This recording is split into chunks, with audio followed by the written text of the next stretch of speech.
gimana cara kita berzikir dalam kehidupan sehari-hari kita? Apakah harus selalu dengan verbal? Subhanallah, Masya Allah dan seterusnya? Ya, verbal. Apakah harus ada yang lain? Banyak. Zikir itu bisa verbal. Zikir itu bisa pikiran. Ketika kita mengingat Allah, ketika kita berprasangka yang baik tentang Allah, itu namanya kita berzikir. Karena arti zikir itu bisa menyebut, bisa mengingat. Bahkan orang yang beramal solih melakukan satu kebaikan karena Allah, itu juga termasuk berzikir. Bahkan dengan perasaan juga bisa berzikir. Gimana perasaan yang berzikir? Perasaan cinta kepada Allah itu zikir. Perasaan rindu kepada Allah itu zikir. Perasaan takut kepada Allah itu zikir. Perasaan kagum, takjub kepada kebesaran Allah itu zikir. Perasaan marah karena Allah, bukan kepada Allah. Marah karena Allah itu zikir. Benci karena Allah itu zikir. Malu itu zikir. Kalau perasaan kita itu diniatkan karena Allah, cuma niat, ringan banget, udah termasuk orang yang berzikir. Cuman nih niat, cuman ingat, udah masuk orang yang berzikir. Orang yang wadzakirin Allah katsiran wadzakirat, orang yang mengingat Allah sebanyak-banyaknya. Ingat, kapan kita ingat Allah? Banyak dalam setiap adegan kehidupan kita. Dan mengingat Allah itu tematik. Gak harus selalu mengingat Allah dalam arti Allah. Oh ya, saya ingat Allah. Enggak, itu kurang tematik, kaku. Ingat Allah itu tematik. Kalau misalnya kita lagi sabar, ingat Allah, Allah Maha Penolong. Kalau kita lagi dalam masalah, kita ingat Allah, Allah Maha Penolong. Kalau kita dapat rezeki, ingat Allah, Allah Maha Baik. Kalau kita lagi sendiri, ingat Allah, Allah Maha Menemani. Kalau kita mentok dengan ujian kita ingat Allah, Allah Maha Memberi jalan keluar. Kalau kita merasa dikhianati, Allah Maha Menghargai. Kalau kita merasa kehilangan, Allah Maha Mengganti. Ingat Allah itu dalam tema-tema kehidupan kita yang banyak. Kalau kita bingung, Allah yang Maha Memberi bimbingan dan petunjuk. Kalau kita kekurangan, Allah yang Maha Memelihara. Ingat Allah, Allah kalau bahasa A, Allah apa? Lagi, Allah terus. Gimana sih? Allah dulu, Allah lagi, Allah terus. Ya gitu deh pokoknya. Allah dulu, Allah lagi, Allah terus. Semudah itu mengingat Allah. Jadi gak perlu ribet. Kita gak perlu mention Allah pakai underscore terus lupa di depannya ntar ketukar sama yang fake. Gak gitu kan ya? Itu mah sosial media. Kalau kita gak tahu dan gak hafal akunnya, apalagi gak follow, gak akan dimunculin kan pas kita ngetik gitu kan. Tersalah lagi, udah capek-capek story ternyata salah dan gak bisa diedit. Akhirnya hapus semua. Allah tuh gak kayak gitu, gampang. Ingat aja. Ketika kita ingat Allah, saat itu juga Allah ingat kita. Ana inda dhanni abdi bi, aku tergantung prasangka hambaku kepadaku. Jadi kalau kita pengen Allah ingat Allah. Langsung saat itu juga Allah ingat kita. Langsung. Sehingga ketika Nabi dan Abu Bakar terkurung di dalam gua Thur, Abu Bakar sempat lupa, manusiawi. Gara-gara khawatir terhadap keselamatan Nabi, Abu Bakar mengatakan, ya Rasulullah kita cuma berdua. Lupa, harusnya bertiga. Ya Rasulullah kita cuma berdua, ya Rasulullah kita cuma berdua. Musuh kita banyak, gimana ini? Nabi mengatakan, ma dhannuka bitsnain, Allahu salisuhuma. Kenapa kamu pikir berdua ya Abu Bakar? Bukankah Allah yang ketiga?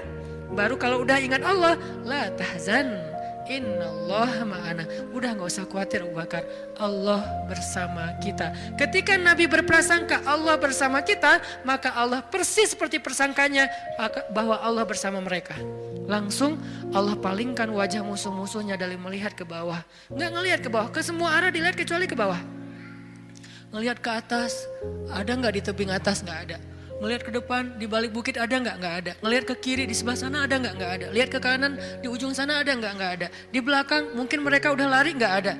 Semua arah dilihat, tapi ke bawah nggak. Kenapa? Allah yang mengarahkan pandangan mereka. Kenapa Allah arahkan pandangan mereka? Karena Allah terlibat dalam urusan itu. Kenapa Allah terlibat? Karena hambanya berprasangka Allah bersama kita.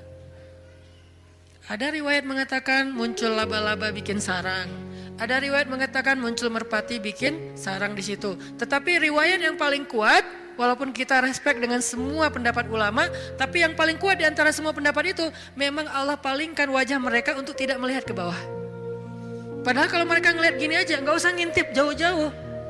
Cuman gini doang, udah kelihatan tuh di bawah karena guanya bukan gua, lubang kecil. 2 orang duduk di situ sempit. Kalau mereka ngelihat ke bawah kayak gini, gua tahu nih, ini kaki siapa nih? Ketahuan, kelihatan. Kenapa sih nggak ngelihat ke bawah? Padahal ngelihat ke bawah itu sesuatu yang paling mudah dan kita sering banget ngelihat ke bawah. Tapi di waktu itu benar-benar nggak kelihatan ke bawah. Semua ngelihat muter sampai mereka munyer, sampai mereka pusing. Tapi ke bawah enggak. Luar biasa ya. Berarti Allah bersama Nabi dan Abu Bakar. Kenapa? Karena Nabi mengatakan Allah bersama kita. Jadi saat kita ingat Allah, saat itu juga Allah ingat kita. Amalan yang paling baik, amalan yang paling istimewa, amalan yang paling disukai Allah, amalan yang paling berharga yaitu zikrullahi ta'ala, menyebut nama Allah, mengingat Allah, berserah kepada Allah Subhanahu wa taala. Mudah-mudahan kita termasuk orang yang bisa banyak zikir setiap harinya. Kalau lagi sedih, panggil Allah. Ya Allah, saya lagi sedih. Sebelum kita panggil, ya netizen. Panggil Allah dulu. Jangan panggil netizen karena dia tuh sok tahu sok benar. Maha tahu, kalau mau bilang maha nggak boleh. Sok tahu sok benar. Benar terus, nggak pernah salah, kita yang salah. Dan dia lebih tahu masalah kita daripada kita sendiri. Nah itu netizen. Makanya jangan ngomong ke netizen. Jangan ngomong ke grup dulu, teman-teman, geng aku lagi ada masalah nih. Sebelum ke yang lain, bahkan sebelum ke pasangan halal kalau kita udah punya pasangan. Sebelum kita ke orang tua, kalau kita masih punya orang tua, bilang, ya Allah, harus Allah dulu. Kenapa? Karena cuma Allah yang tahu jawabannya. Yang lain itu gak tahu kalau Allah gak ngasih tahu. Dia tuh gak tahu, terbersit pun gak di kepala dia kalau Allah gak titip di kepala dia untuk kita. Jadi Allah dulu, ya Allah, saya lagi ada masalah. Ya Allah, hutang saya gede. Ya Allah, saya baru ditolak. Ya Allah, saya baru ditinggalin. Ya Allah, saya dimarahin. Ya Allah, ya Allah, ya Allah. Ya Allah, panggilan yang paling istimewa. Ya Allah, sebelum yang lainnya. Kita biasakan itu ya dalam kehidupan sehari-hari kita, ya Allah, ya Allah. Jadi kayak akrab gitu sama Allah. Mudah-mudahan dengan kita akrab, Allah juga sayang sama kita. Sehingga kalau kita lagi lemah, setan datang ngegodain kita untuk berbuat dosa, gak berkuasa, kita nolak hawa nafsu, Allah yang nyelamatin kita, bukan diri kita. Kenyataannya manusia itu dhaifa, lemah. Lalu datang setan ngegoda-godain kita kayak berat banget, gak mampu, Allah yang akan nolongin kita. Hampir tergelincir ke jurang neraka, Allah yang nyelamatin kita, narik kita. Hampir meninggalkan kewajiban, malas-malasan, Allah yang nguatin kita. Kalau Allah sayang sama kita.